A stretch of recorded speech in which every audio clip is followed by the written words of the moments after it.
Long ago, in the heart of southern Africa, in a region that is now known as Zimbabwe, the Shona people built one of the most powerful kingdoms in Africa, Great Zimbabwe. This happened around the 11th century. The land was full of hills, rivers, and grasslands. It was perfect for farming, mining, and raising animals. The people were skilled builders. Using only stones and no cement, they built giant walls and towers. The most famous building was called the Great Enclosure, a circular stone wall over 30 feet tall. It amazed all who saw it. The kingdom was ruled by a powerful king, known as the Mambo, who lived in a special area called the Hill Complex. People believed he had a divine connection to the spirits and ancestors.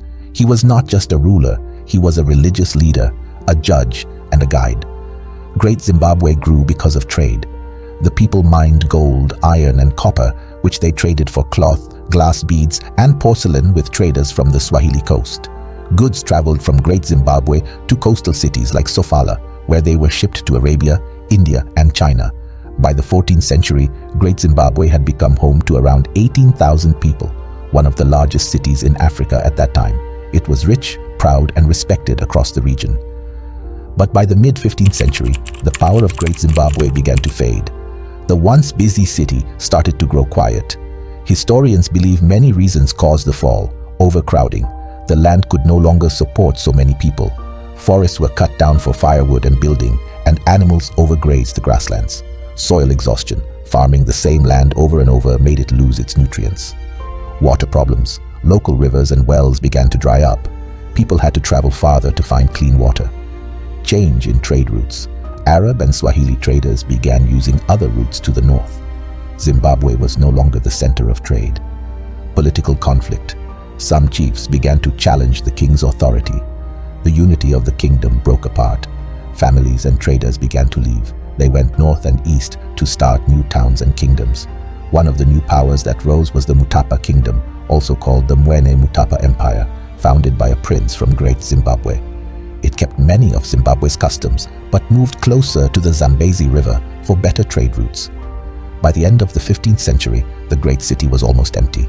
The stone buildings remained, but the people were gone. Trees and vines grew around the ruins. The once great capital became silent. Centuries later, in the 1800s, European explorers entered the region. They saw the stone walls and towers and were shocked. Instead of believing that Africans had built the structures, many Europeans refused to accept it. They believed only outsiders, like people from Phoenicia, Arabia, or ancient Egypt, could have made such buildings. This false belief was pushed in books, churches, and schools. The truth, however, was simple. Africans had built Great Zimbabwe using their knowledge, strength, and skill. This refusal to believe in African greatness became part of the story of colonization, a story in which Africans were treated as weak and backward, even though their history showed otherwise. In the late 1800s, a British businessman named Cecil Rhodes began to dream of building a British empire across Africa, from Cape Town in the south to Cairo in the north. He believed in white rule and in using African lands for British wealth. Rhodes created the British South Africa Company, BSAC, and used it to take over land in southern Africa. In 1890, he sent armed men and settlers, known as the Pioneer Column, north of the Limpopo River. They entered the land of the Shona and Ndebele people, set up new towns, and raised the British flag. They named the land Rhodesia after Cecil Rhodes. The African people did not give up their land without a fight. In 1896, the Shona and the Ndebele united in what is known as the First Chimurenga, the First War of Resistance. Great leaders like Mbuya Nehanda, a spiritual medium, and Sekuru Kaguvi led the people to fight the British. Though the Africans fought bravely, they did not have guns and modern weapons like the British. The war ended in 1897. Mbuya Nehanda was captured and executed, but her final words, "My bones will rise again," became a symbol of the struggle for freedom. After the war, British control became even stronger. Land was taken from Africans and given to white settlers. African children were taught British history in schools, while their own culture was pushed aside. Under British control, southern Rhodesia, now Zimbabwe, became a white minority-ruled colony. White settlers owned the best farms and mines. Africans worked as laborers, often under poor conditions and with very little pay. In 1923, southern Rhodesia became a self-governing British colony.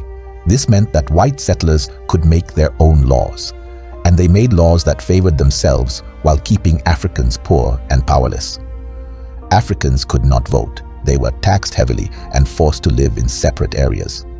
Over the years, anger grew. Secret meetings, underground newspapers, and freedom movements began to spread. By the 1950s and 60s, many African countries were becoming independent. Rhodesia, however, was different. The white rulers wanted to stay in power. In 1965, the white government under Ian Smith declared Rhodesia an independent country, but it was not recognized by the world because it still denied African rights. This led to the Second Chimurenga, also known as the Rhodesian Bush War, 1966 to 1979. African groups like ZANU, led by Robert Mugabe, and ZAPU, led by Joshua Nkomo, took up arms and fought for freedom. The war was long and hard. Many people died. But the spirit of Mbuya Nehanda and the pride of Great Zimbabwe gave strength to the fighters. In 1980, after many years of war and negotiation, Rhodesia finally gained independence. The country was renamed Zimbabwe to honor the ancient kingdom that once stood strong in the land. Robert Mugabe became the first prime minister. The new flag was raised. The people sang songs of freedom. The ruins of Great Zimbabwe, once forgotten, became a national monument, a symbol of African strength, wisdom, and pride.